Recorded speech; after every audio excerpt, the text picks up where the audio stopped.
But इसके अंदर मैं दिखाऊं तो कहीं पे भी आपको स्टार्टर मोटर देखने को नहीं मिलेगा। जगह पे आपको इसका साइड स्टैंड सेंसर देखने को मिलेगा, जिसकी क्वालिटी हमेशा से ही खराब रही है। अगर आप गाड़ी को 6 महीने यूज करते हैं तो इसके अंदर आपको प्रॉब्लम आना तय है। पूरी तरह से हिलता है, ये देखें। ये इसी तरह से जब गाड़ी हमारी स्टार्ट नहीं होती है सेल्फ से और गाड़ी के अंदर किक है ही नहीं। अब मैं दिखाता हूँ सबसे इंटरेस्टिंग चीज जो आज तक आपने किसी भी टू व्हीलर गाड़ियों में नहीं देखा रहेगा, चाहे वो बाइक हो या स्कूटर। ये देखें, ये फ्यूज अगर आप देखें ना 60 एम्पेयर का, ये देखें। ओपन करते ही अगर आप देखें तो दो आपको रिले देखने को मिलेगा। आप इसमें देखें दोनों का सेम पार्ट नंबर है। तो कैसे पता करें कौन सा रिले किसके लिए है? तो पहले इस प्रकार से थ्रोटल बॉडी नहीं था, E20 में इसके अंदर चेंज किया गया है। इंजन में अगर देखें तो इस चीज़ से मैं नाराज़ हूँ, क्योंकि मैं एक टेक्निकल एक्सपर्ट होने के नाते कई सारे विक्टर की गाड़ियों को मैंने ओपन किया है। टीवीएस विक्टर में एक शिकायत थी 3 वाल्व को लेकर कि वाल्व बेंड हो जाना, टाइमिंग चेन से काफ़ी साउंड होना, क्लच प्लेट खराब हो जाना। अब मैं आपको लेफ्ट हैंड साइड से दिखाता हूँ नाराज़गी किस बात को लेकर है। अब देखिए, आप जो एक मैकेनिक होंगे तो आपको क्लियर समझ में आ रहा होगा कि इसका जो क्रैंक केस है वो रीडेवलप किया गया, नया इंजन डिज़ाइन किया गया है, मैग्नेट साइड पूरी तरह से चेंज है। बट अगर ब्लॉक असेंबली देखें, हेड असेंबली देखें, ऊपर का कैप देखें तो पूरा का पूरा विक्टर का है। विक्टर का अगर देखें तो ब्लॉक असेंबली भी सेम था, फिनिक्स का भी सेम था, और ऊपर अगर देखें तो हेड भी एकदम सेम है। इससे ये कंप्लीट पता चलता है कि इसके अंदर 3 वाल्व का इंजन है। मैकेनिक दोस्तों, यह है brand new TVS rider 125 BS6 E20 वाली गाड़ी है। यहाँ पे इसका E20 का स्टिकर था जो चला गया है। अभी इसके चाबी स्विच को ऑन किया हूँ, आप इसके सारे मैकेनिज्म को देखें और समझें। आज की इस वीडियो में कंप्लीट डिटेल के साथ बताएंगे, और सिर्फ मीटर के बारे में नहीं, क्योंकि मीटर एक नॉर्मल चीज़ है। इसके बारे में अगर आपको इंटरेस्टिंग लगे तो मैं डिटेल में इसका एक अलग से वीडियो लाऊंगा, बट आज की इस वीडियो में इसके इनसाइड डिटेल के बारे में बताने वाले हैं। जी हाँ दोस्तों, अंदर के मैकेनिज्म में क्या क्या टीवीएस वालों ने चेंज किया है E20 लाने के बाद, उसके बारे में बताऊंगा। अब इसके लिए हमें करना क्या है कि इसके फ्यूल टैंक को ओपन करना है, राइट हैंड साइड के पैनल को, लेफ्ट हैंड साइड के पैनल को, और इसके सीट को ओपन करना है। तो वीडियो काफ़ी इंटरेस्टिंग रहेगी, क्योंकि गाड़ी के अगर मैं किलोमीटर दिखाऊं 71, सिर्फ के सिर्फ हमारी गाड़ी 71 किलोमीटर चली हुई है। और आज की ये वीडियो जानना काफ़ी इंटरेस्टिंग रहेगा, और काफ़ी सारे लोग जानना चाहते हैं इसके बारे में, क्योंकि राइडर जब से मार्केट में आई है पूरे मार्केट पे छा गई है। और जो भी गाड़ी मार्केट में छा जाती है तो कस्टमर्स का जो है प्रॉब्लम बढ़ता चला जाता है, और मैकेनिक भाइयों के पास प्रॉब्लम वो लाना शुरू कर देते हैं। सबसे इंटरेस्टिंग और इम्पोर्टेंट अगर बताएं तो इसके अंदर आपको सेल्फ मोटर देखने को नहीं मिलेगा। देखें, यहाँ पे आपको टीवीएस की गाड़ियों में सेल्फ मोटर दिखता है या इस जगह पे नीचे दिखता है, बट इसके अंदर मैं दिखाऊं तो कहीं पे भी आपको स्टार्टर मोटर देखने को नहीं मिलेगा, क्योंकि इसके अंदर ACG यानी अल्टरनेटिंग करंट जनरेटर सिस्टम लगाया गया है, जिससे ISG का जो कंप्लीट सिस्टम वर्क करता है और ऑटोमेटिकली स्टार्ट हो जाती है। अब इसका कंट्रोलर है सीट के नीचे। वैसे तो शुरू करूंगा मैं फ्रंट से इसकी कंप्लीट टेस्टिंग, बट मैं इसका ISG दिखा दूं फिर इसका एक प्रोसेस दिखाएंगे। ये देखें, मैंने इसके सीट को ओपन किया और यहाँ पे अगर देखें तो सैंडमैग का एक सिस्टम पूरा लगाया गया, एक कंट्रोलर है। इसी से बैटरी हमारी गाड़ी की चार्ज होती है, इसी से हमारा सेल्फ वर्क करता है। इसकी वर्किंग, इसकी टेस्टिंग, इसकी वायरिंग डिटेल, इसकी तो एकदम विस्तार से वीडियो बनाएंगे। बट आज की इस वीडियो में हमें डिटेल बताना नहीं, कंप्लीट मैकेनिज्म में चेंजेस से जो आए हैं और जो बदलाव किए गए हैं वो बताएंगे। तो शुरू करेंगे सबसे पहले इसके फ्रंट हेडलाइट से। फ्रंट हेडलाइट को ओपन करने के लिए एक यहाँ पे ऊपर एक 10 mm का बोल्ट, एक नीचे आपको 10 mm का बोल्ट देखने को मिलेगा। दोनों को ही जैसे ओपन करेंगे ये नीचे फ्लैट हो जाएगा। तो चलिए इसे हम बाहर निकालते हैं। अंदर हेडलाइट में हेडलाइट रिले दिया गया है कि नहीं, किसी प्रकार का कोई कंट्रोलर, कोई स्विच है कि नहीं, वो सारी चीज़ें आपको बताएंगे। बने रहें वीडियो में। और इस तरह से नई नई वीडियो जो है ना, इंटरेस्टिंग वीडियो सिर्फ मेरे चैनल के ऊपर देखने को मिलेगा, चाहे वो इंजन का हो, मैग्नेट का हो, इलेक्ट्रॉनिक वायरिंग का हो, सेल्फ सिस्टम का हो, BS6 हो, BS7 हो, इलेक्ट्रॉनिक गाड़ी हो, E20 हो, सारा इन्फॉर्मेशन चैनल पे देता हूँ। तो चैनल को सब्सक्राइब जरूर से जरूर कर दीजिए। चलिए मैं इसके हेडलाइट को ओपन करता हूँ और यहीं पे सारी चीज़ें समझता हूँ। अभी इसके हेडलाइट को ओपन किए हैं। इसकी मीटर, इसकी बैक पैनल का जो डैशबोर्ड है, इसकी फिनिशिंग देखें काफ़ी बेहतरीन है। अंदर के अगर वायरिंग कनेक्शन को दिखाएं तो इस तरह से जो ब्लैक कलर का कपलर देखने को मिलेगा राइट हैंड साइड का है, जिसमें आपका इकोनॉमी और पावर का स्विच है, सेल्फ स्विच है, और कई तरह के इसके अंदर जो है स्विचेस इनबिल्ड हैं। ये अगर देखें ब्लू कलर का जो कपलर है, ये इसके लेफ्ट हैंड साइड का जो क्लच स्विच है उसका है। ये क्लच स्विच यहाँ पे लगता है, ब्रेक स्विच यहाँ पे लगता है और ब्रेक स्विच का कलर कोड ये है, इसमें कोई चेंजेस नहीं है। ये जो बड़ा आपको ब्लू कलर का दिख रहा होगा, इसके लेफ्ट हैंड साइड का लाइटिंग स्विच का कंप्लीट कंट्रोल सिस्टम है। ये इसका आपको लाइटिंग स्विच यहाँ पे देखने को मिलेगा। जब भी हेडलाइट को आपको ऑन ऑफ स्विच का इसके अंदर असेंबलिंग करना रहेगा तो आप इसके अंदर कलर कोड देख लें, एक जो है येलो प्लस ब्लू कलर का वायर होगा, ये अंदर देखें, इसको आप कट करके इसके अंदर स्विच असेंबल कर सकते हैं। कभी ऐसी परेशानी हुई तो इसके अंदर हम अलग से वीडियो बनाएंगे इसके ऑन ऑफ स्विच को लेकर। यहाँ पे देखें, ये जो ब्लैक कलर का स्विच है इसके मेन हेडलाइट के लिए है। हेडलाइट की भी वर्किंग और इसकी टेस्टिंग का अलग से वीडियो लाएंगे, अभी आपको इंटरेस्टिंग इन्फॉर्मेशन दे देते हैं। ये जो कपलर कनेक्शन आप देख रहे हैं ये इसके इग्निशन स्विच का है। 2 वायर इसके अंदर होता है। रेड वाले में डायरेक्ट इसके अंदर 12 वोल्ट सप्लाई आता है। जैसे ही चाबी स्विच ऑन करते हैं ऑरेंज वाले वायर में पूरे जगह पे इसका जो है 12 वोल्ट सप्लाई फैल जाती है। चलिए फ्रंट का कनेक्शन पूरा हुआ, इसे हम फिट करते हैं। उससे पहले चाबी स्विच ऑन करके आपको कनेक्शन दिखा देते हैं। देखें, जैसे चाबी स्विच ऑन किया हूँ, काफ़ी इंटरेस्टिंग है, काफ़ी इसके अंदर एडवांस मीटर का उपयोग किया गया है।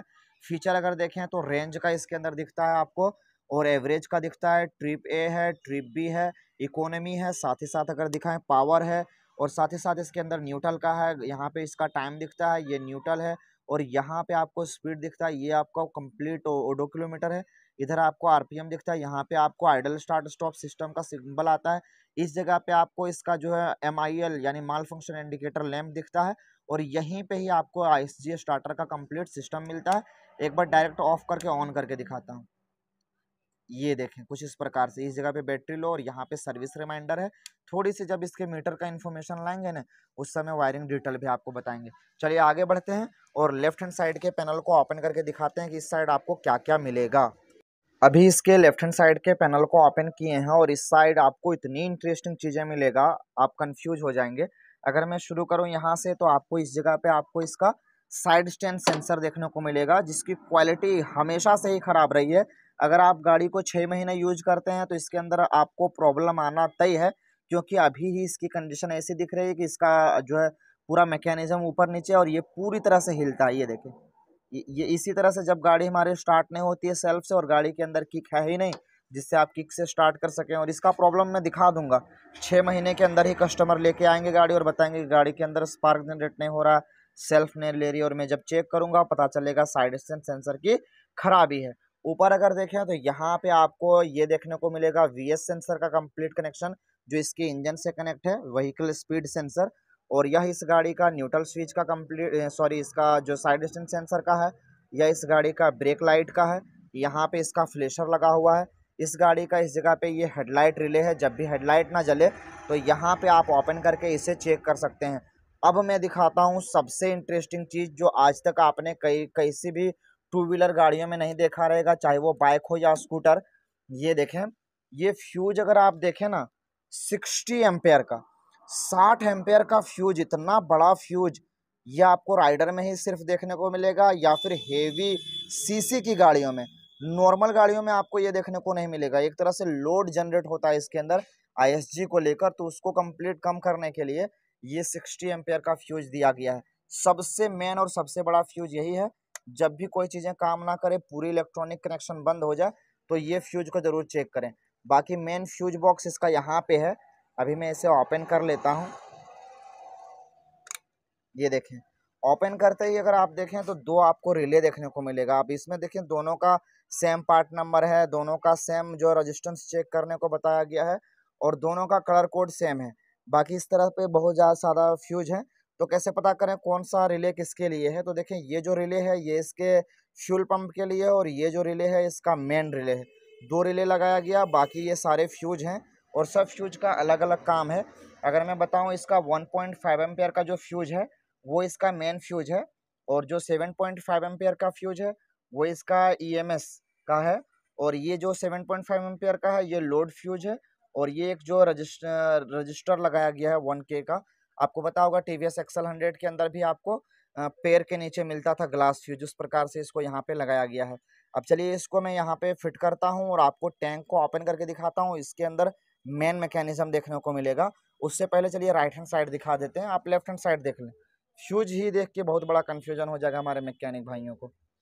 जब इसके राइट हैंड साइड के पैनल को ओपन किए तो इस साइड कुछ मिला नहीं। जब मैंने इसके फ्यूल टैंक को ओपन कर दिया अब आप यहाँ पे देखें तो इस जगह पे आपको इसका ECU यानी इंजन कंट्रोल यूनिट या इलेक्ट्रॉनिक कंट्रोल यूनिट आपको यहाँ पे देखने को मिलेगा। अब दो चीज देख के हमारे मैकेनिक भाई कंफ्यूज हो जाते हैं। एक यूनिट अगर आप देखें तो यहाँ पे है और दूसरा यूनिट यहाँ पे है। तो आप समझें ये जो यूनिट है ये ISG है, इससे हमारी गाड़ी की बैटरी चार्ज होती है, साथ ही सेल्फ का मैकेनिज्म काम करता है। और ये जो यूनिट है ये इसके सेंसर्स और एक्चुएटर के लिए काम करता है, किसमें कितना इनपुट सप्लाई भेजना है, कौन सा सेंसर वर्क कर रहा है कौन सा नहीं कर रहा है, ये काम करता है। तो ये सेंसर्स एक्चुएटर्स के लिए और वो बैटरी चार्जिंग और सेल्फ मैकेनिज्म के लिए है। अगर यहाँ पे देखें तो आपको इस जगह पे इस गाड़ी का इंजेक्टर लगा हुआ देखने को मिलेगा। इसके कपलर कनेक्शन को मैं बाहर निकाल लेता हूँ। दोनों साइड से इस तरह से प्रेस करेंगे ना तो ये बाहर निकल आएगा। ये देखें बड़ा सा इंजेक्टर है, बट एक चीज़ ने जो है ना मुझे नाराज़ कर दिया। अगर यहाँ पे देखें इसका जो सेंसर ये जो है ना O2 ऑक्सीजन सेंसर, ये अनहीटेड है, 2 तार वाला है। इसके अंदर अगर हीटेड ऑक्सीजन सेंसर मिल जाता ना तो और मज़ा आता गाड़ी चलाने में, स्टार्टिंग ट्रबल वगैरह कुछ भी नहीं होता और माइलेज वगैरह भी परफेक्ट मिलता। इंजेक्टर के कपलर कनेक्शन को लगा देते हैं। यहाँ पे अगर देखें तो E20 के थ्रोटल बॉडी में बदलाव किया गया है। पहले इस प्रकार से थ्रोटल बॉडी नहीं था, E20 में इसके अंदर चेंज किया गया है। ऊपर इसका आपको ISCV वाल्व और नीचे आपको इसका सेंसर यूनिट देखने को मिलेगा। इस जगह पे अगर ब्लॉक देखें तो ब्लॉक में आपको इसका EOT यानी इंजन ऑयल टेम्परेचर सेंसर देखने को मिलेगा। और इंजन में अगर देखें तो इस चीज़ से मैं नाराज़ हूँ, क्योंकि मैं एक टेक्निकल एक्सपर्ट होने के नाते कई सारे विक्टर की गाड़ियों को मैंने ओपन किया है। TVS विक्टर में एक शिकायत थी 3 वाल्व को लेकर कि वाल्व बेंड हो जाना, टाइमिंग चेन से काफ़ी साउंड होना, क्लच प्लेट ख़राब हो जाना। अब मैं आपको लेफ्ट हैंड साइड से दिखाता हूँ नाराज़गी किस बात को लेकर है। अब देखिए आप जो एक मैकेनिक होंगे तो आपको क्लियर समझ में आ रहा होगा कि इसका जो क्रैंक केस है वो रीडेवलप किया गया, नया इंजन डिज़ाइन किया गया है, मैग्नेट साइड पूरी तरह से चेंज है। बट अगर ब्लॉक असेंबली देखें, हेड असेंबली देखें, ऊपर का कैप देखें तो पूरा का पूरा विक्टर का है। विक्टर का अगर देखें तो ब्लॉक असेंबली भी सेम था, फिनिक्स का भी सेम था, और ऊपर अगर देखें तो हेड भी एकदम सेम है। इससे ये कंप्लीट पता चलता है कि इसके अंदर 3 वाल्व का इंजन है। बट अभी तक मैंने ये शिकायत नहीं देखा कि इसके वाल्व बेंड हो रहे हैं या टाइमिंग चेन के अंदर ज़्यादा खट खट खट खट की साउंड आ रही है। वो तो टाइम ही बताएगा। और कस्टमर भी इसकी रिव्यू हमारे साथ रेगुलर शेयर करेंगे कैसा इसके अंदर प्रॉब्लम आता है कि नहीं। क्योंकि अगर देखें तो इसका विक्टर का जो डिसकंटिन्यू का मेन जो प्रॉब्लम होता था वो इसके हेड के वजह से ही प्रॉब्लम होता था, सेल्फ की वजह से ही प्रॉब्लम होता था, टाइमिंग चेन काफ़ी ज़्यादा साउंड करता था, और पूरी तरह से हेड और ब्लॉक उसी का लगाया गया। आप देखें खुद तो आपको क्लियर समझ में आ जाएगा, एकदम TVS का विक्टर का ही पूरा डाला गया रेडियन के अंदर, राइडर के अंदर। तो जब प्रॉब्लम आएगा इसके अंदर डिटेल में मैं आपको वीडियो बताऊंगा। बाकी ये कपलर इसका जो है फ्यूल पंप के लिए है, ये इसके पर्ज वाल्व के लिए, ये इसके मोबाइल चार्जिंग के लिए। यहाँ पे इस गाड़ी का इग्निशन कॉइल लगा हुआ, पार्ट नंबर का आप स्क्रीनशॉट ले सकते हैं। उम्मीद करते हैं सेम साइड वीडियो में आपको कंप्लीट सारा इन्फॉर्मेशन मिल गया होगा। कुछ ऐसी चीज़ें अगर छूट गई है तो आप हमें वीडियो के नीचे कमेंट करके बता सकते हैं, उसका डिटेल में वीडियो लाऊंगा।